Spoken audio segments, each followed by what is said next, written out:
Hola, otra vez juntos, ustedes en sus casas y yo aquí en mi rincón de trabajo. Y otra vez el milagro.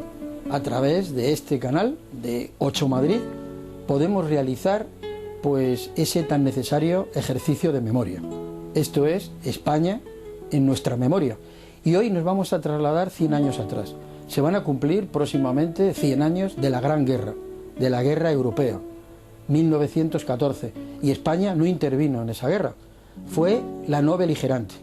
Pero bueno, España neutral llegó de alguna forma a ser el granero de los beligerantes. ¿Y cómo era esa España? ¿Cómo era aquel Madrid? Vamos a poder ver, por ejemplo, a un personaje de la familia real de aquella época, la Chata, que todo el pueblo, todo el mundo simpatizaba mucho con ella. Y la vamos a ver en su automóvil de la época trasladarse, en este caso en Sevilla, a los toros. Pero ella residía aquí en Madrid. Y podemos hoy precisamente poder ver un monumento que se le dedica a la infanta La Chata en el Paseo del Pintor Rosales, a la altura de la calle donde ella residía, de la calle Quintana, en un palacete que hoy día es utilizado por el Ejército del Aire. Y vamos a ver, por ejemplo, pues ese submarino de Isaac Peral y, por supuesto, el cine.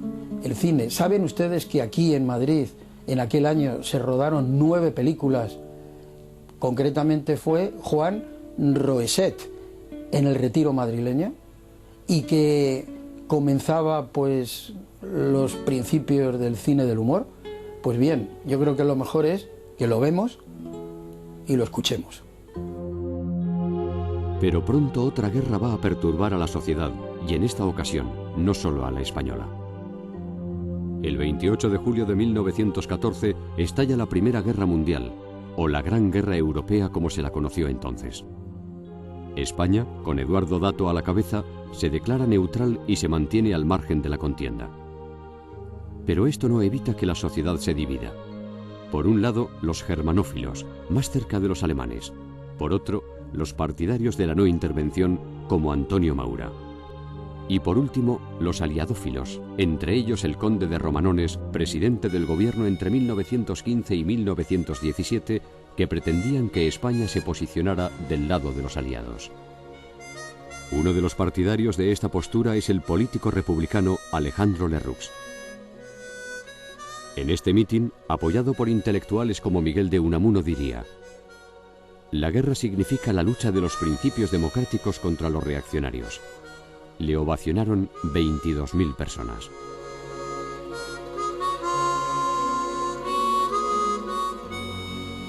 Sin embargo, la neutralidad le reportó a España numerosos beneficios. La industria y el campo españoles se convirtieron en los proveedores de ambos bandos y la economía nacional se vio beneficiada. Pero estas grandes y fáciles ganancias no llegaron a todo el mundo y el desequilibrio social se acució. Además, la bonanza duró poco.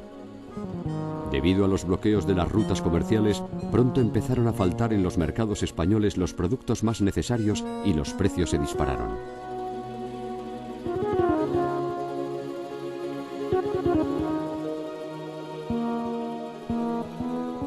El trabajador rural emigró a las ciudades y a otros países en busca de empleo. Y mientras los salarios de los obreros no se correspondían con el coste de la vida, los beneficios de los más poderosos no dejaban de crecer.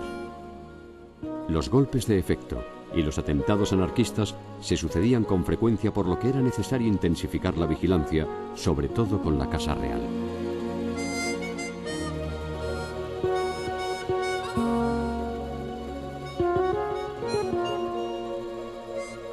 Aquí vemos el dispositivo policial preparado para la infanta Isabel, la Chata, tía y mentora de Alfonso XIII, en la inauguración de un patronato obrero de casas baratas.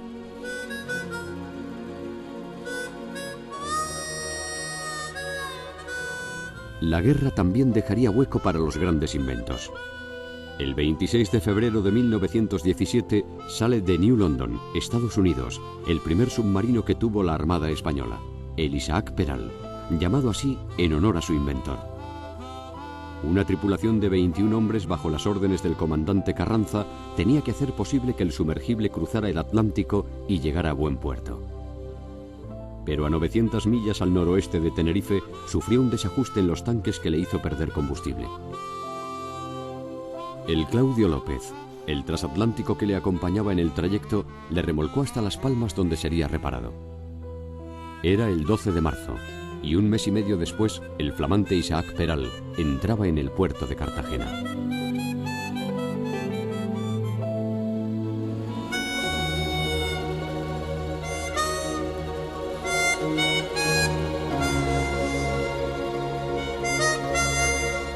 En el cine se encontraban rápidamente las claves para hacer reír al espectador. Como en esta película de Julio Roeset, experimentado director que en aquella época ya había rodado 9 títulos.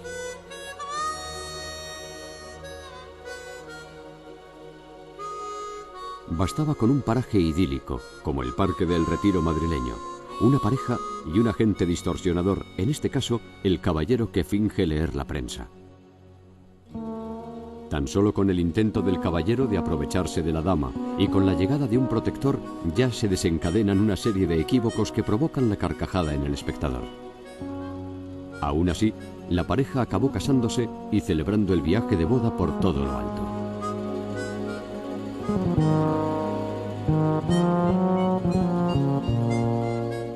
El cine cautivó sobre todo por su movimiento y dinamismo. A los actores se les exigía rapidez en sus acciones y los directores los acuciaban para que el ritmo imperase en todas las escenas. No es de extrañar que alguno acabara desmayándose. Muchos de los cómicos que se hicieron famosos en el cine venían del teatro, como los protagonistas de esta carrera, Pedro Florilla y Juan Bonafé. Por esta razón, se trasladó al cine una de las costumbres del teatro: saludar al respetable al acabar la función. El cinematógrafo se iba consolidando y este éxito animaba al nacimiento de nuevas productoras, como por ejemplo Patria Films, que construía un moderno estudio de grabación en los terrenos de la Fuente de la Teja, en Madrid. Uno de sus primeros trabajos fue filmar precisamente esta obra. De esta productora salieron nombres como el ya mencionado Julio Roeset, Luis Peña, Gabriel Montero o Gerardo Martínez de Vargas. Aquí los vemos realizando una curiosa sesión de fotogenia y expresión a una aspirante actriz. Hemos podido ver que el cine que se hacía en aquella época pues se asemejaba mucho al teatro. De hecho, está este gesto de que al final de la película pues todos los actores junto con el director saludaban a la cámara pues como si de una obra de teatro se hubiera producido. Una época de España y que no debemos de olvidar fue la España emigrante. Fue aquel momento en el que los españoles salían fuera de España pues a buscarse la vida, a buscar trabajo. Unos iban a mitad de camino, se trasladaban de una comunidad a otra, principalmente, por ejemplo, de Extremadura y de Andalucía a Cataluña, pero muchos se iban pues a Centro Europa, a Bélgica, Alemania, incluso los hubo que se fueron a las antípodas, a Australia, por ejemplo. Pues bien, hay un personaje que yo creo que creó un himno, el himno, la melodía, la canción más emblemática precisamente de aquella gente, del emigrante. Estoy hablando de Juanito Valderrama. Con Juanito Valderrama me he visto en muchas ocasiones y principalmente en su casa en Sevilla, en Espartinas. Y triste y lamentablemente nos dejó ya en 2004, pero está aquí su obra, canciones emblemáticas como La Primera Comunión y en este caso El Emigrante. Pues yo un día le pregunté y él me contó cómo fue el componer esa canción, El Emigrante. Le vemos y le escuchamos. Y entonces desde Sierra Luja acordamos el salir ya para ir para Francia. Y salimos el día 6 de junio, llegando a Francia el 14 de octubre, por Monte Perdido, que es lo más alto que tiene los Pirineos, que si no, no hubiéramos podido llegar. Atravesamos el Ebro tuvo su tarea porque estaban todos los puentes pillados. Tuvimos que romper una barca y romper la cadena de la barca y atravesarlo. Como íbamos 6, íbamos 6 compañeros. En el primer viaje, los que no sabían nada, los pasé yo al otro lado, con los macutos de los otros. Y después tuve que regresar a por los otros compañeros. Entonces allí nos quedamos 2 compañeros de un lado y 4 de este. Y pillamos a un barquero y por la fuerza nos tuvo que llevar al otro lado, cuando ya estaban registrando el río, la Guardia Civil. Y ya continuamos, nos metimos en Lérida, de Lérida a Barbastro, y de Barbastro ya a unos 30 kilómetros, poco más o menos de Jaca, pasamos donde nace el río ese, el Montaña.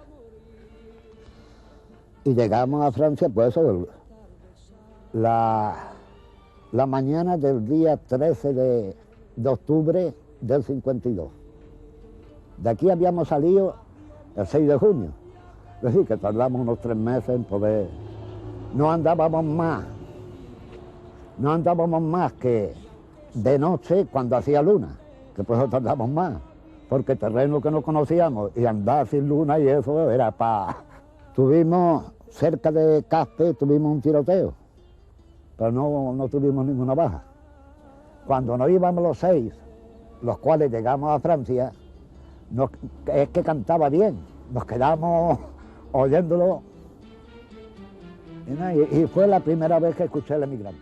Cuando abandone mi tierra, tendré mis ojos llorando, porque lo que yo más quiero, y atrás me lo iré dejando.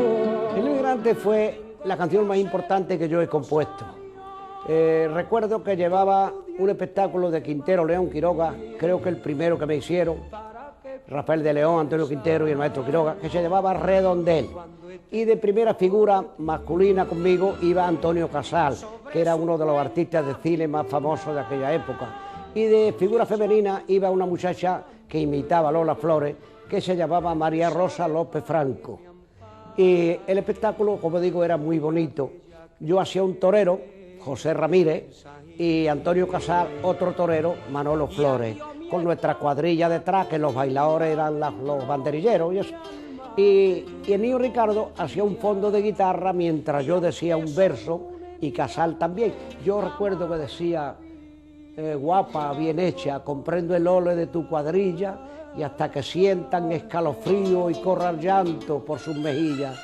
Yo no te digo lo que quisiera porque te juro que no lo sé.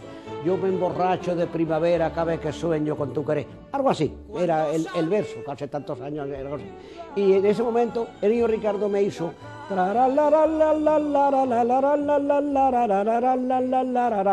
de música. Y me volví, paré el verso y me volví y le dije, no me pierdas esa frase.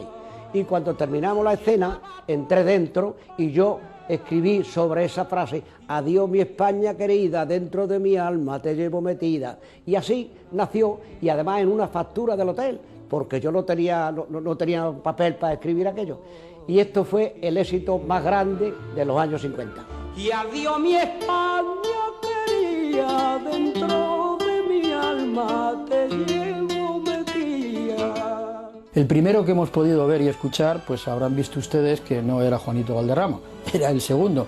El primero era precisamente un personaje que yo tuve ocasión de entrevistarle y que fue pues uno de los que llamaban en aquella época bandoleros, maquis o guerrilleros, de los que no fueron detenidos o liquidados y consiguieron irse fuera de España. Y este hombre con otros compañeros se fue andando desde Málaga hasta Francia.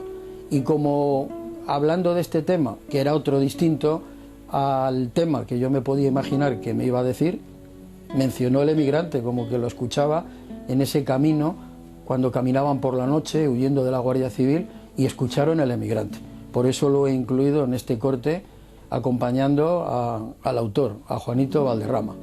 Y otro personaje también muy conocido mío, Paco Costas, ustedes le recordarán, fue el autor, el creador de un programa que ha hecho historia en nuestra televisión, en Televisión Española. Se estuvo durante mucho tiempo emitiendo un programa que realizaba Paco, que era La Segunda Oportunidad, y que es Paco, vamos, pues un experto en el tema del automóvil de todos los tiempos y de la historia del automóvil.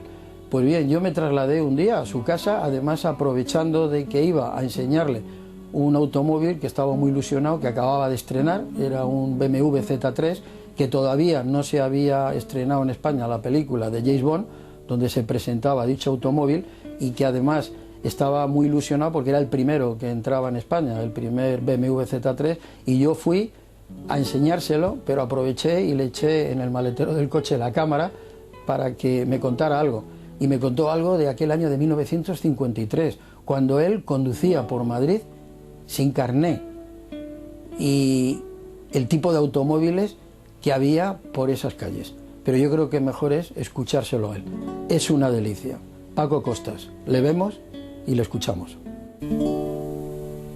En 1953 comenzó la fabricación del que podíamos llamar el coche nacional de aquel momento. Era el 1400, era un coche que muchos jóvenes no recordarán probablemente, tenía unas formas redondeadas, lo utilizó fundamentalmente el ejército, las autoridades de todo tipo, y también fue taxi.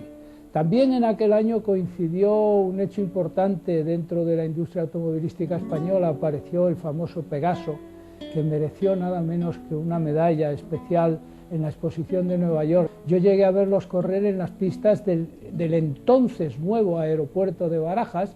También puedo decir que tuve un biscúter, y algo muy curioso acerca del biscúter. El biscúter no tenía puesta en marcha ni tenía marcha atrás. Entonces se formaba una perla en el electrodo de la bujía. Yo vivía en una casa de vecinos, en una comunidad, y cuando la arrancaba por la mañana para ir a trabajar, daba una explosión tremenda, hasta el punto que tuve que empezar a dejar el coche lo más alejado de donde yo vivía, porque la opción era que me echaran de donde vivía. Siempre me gustaron los automóviles, y poder conducir desde tan niño, cuando nadie prácticamente, el que tenía un 600, un SEAT 600, era un auténtico potentado entonces, y valía 65.000 pesetas nada más.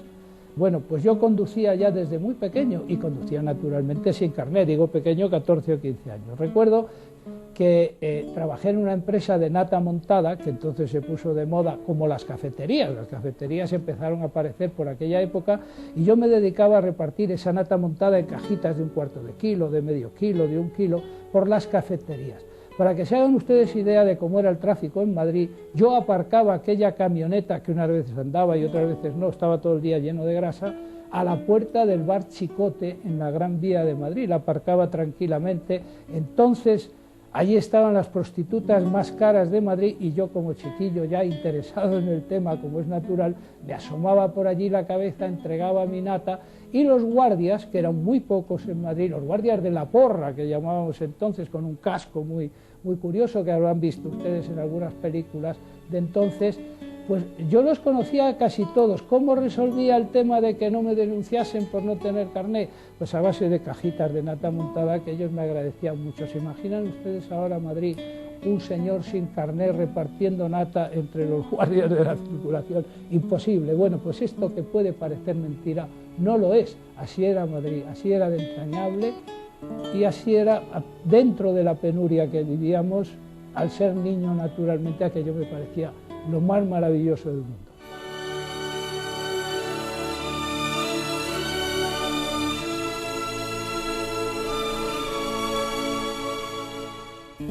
Paco Costas, un histórico de nuestra televisión, y bueno, pionero de esos programas que abundan ahora en la actualidad dedicados a la automoción. Y en aquel Madrid que nos ha descrito fantásticamente bien de la automoción de la década de los 50, Paco Costas, pues había un personaje, un maestro, un músico, el maestro Padilla, que vivía aquí, en aquel Madrid, a pesar de ser almeriense, y vivía en un chalecito muy cerca de la Fuente del Berro. El maestro Padilla murió en 1960 y vivió en ese chalecito, en el que yo un día entré con mi cámara y tomé imágenes. El chalet estaba intacto, tal como lo dejó, incluso con una televisión de estas en las que aparecía Paco Costas con La Segunda Oportunidad. Luego, posteriormente, su piano, rincones de trabajo, etc. El maestro Padilla fue autor de cantidad de números, de partituras, como Valencia, etc., pero fue el autor del relicario. Y un día estuvo conmigo, pues ni más ni menos que mi gran amiga, la hija de la inolvidable doña Olga Ramos. Se acordarán ustedes las noches del cuplé, Olguita Ramos. Y ella, con una caracterización fantástica, vestida como Raquel Meyer, interpretó el relicario, y con imágenes de la casa donde vivió y murió el maestro Padilla, pues pude montar, para que ustedes lo vean y lo disfruten, lo que vemos a continuación. Ella canta su voz en directo. Olga Ramos, el relicario. El día de San Eugenio, yendo hacia el Pardo, le conocí. Era el torero de Mastronillo y el más castizo de todo Madrid.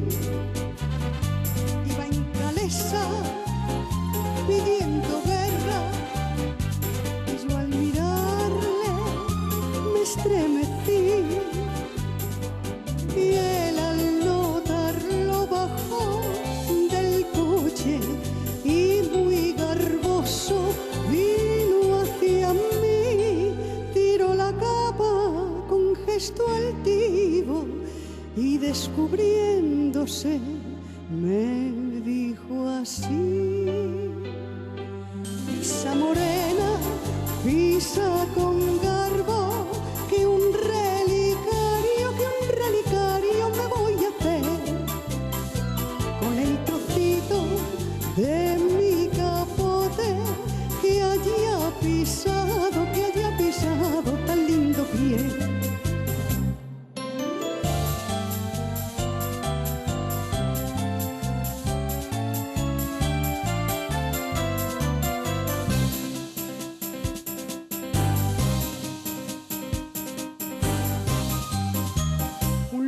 Abrilén, él toreaba y a verlo fui.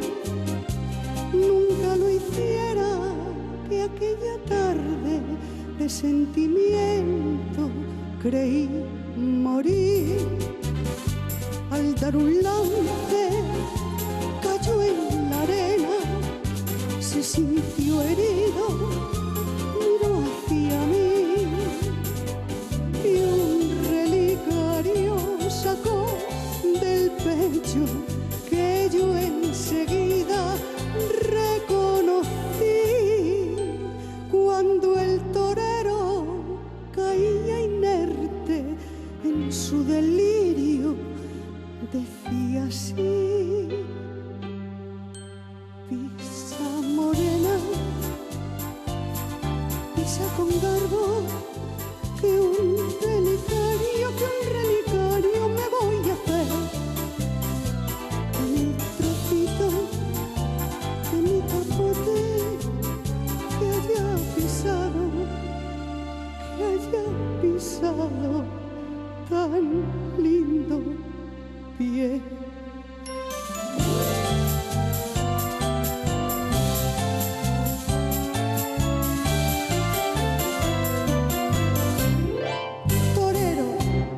Y después de este recuerdo al maestro Padilla y al relicario y esta maravillosa interpretación en directo de Olga María Ramos, pues ya el tiempo se nos termina y solamente me queda despedirme hasta la próxima semana, pero va a ser con un montaje que he hecho con una banda sonora musical que ha creado mi amigo Ignacio Martín Sequeros de Los Pequeñiques, bajista y fundador de Los Pequeñiques, y él con sus teclados y con la armónica pues me hizo un popurrí de dos temas: Suspiros de España y El emigrante, porque es triste, en aquella época muchos españoles se iban fuera con una maleta de madera, algunos de ustedes lo recordarán, atada con una cuerda. Ahora se van muchos de nuestros jóvenes con 4 idiomas, incluso con carreras terminadas. Les quiero mucho y hasta la semana que viene.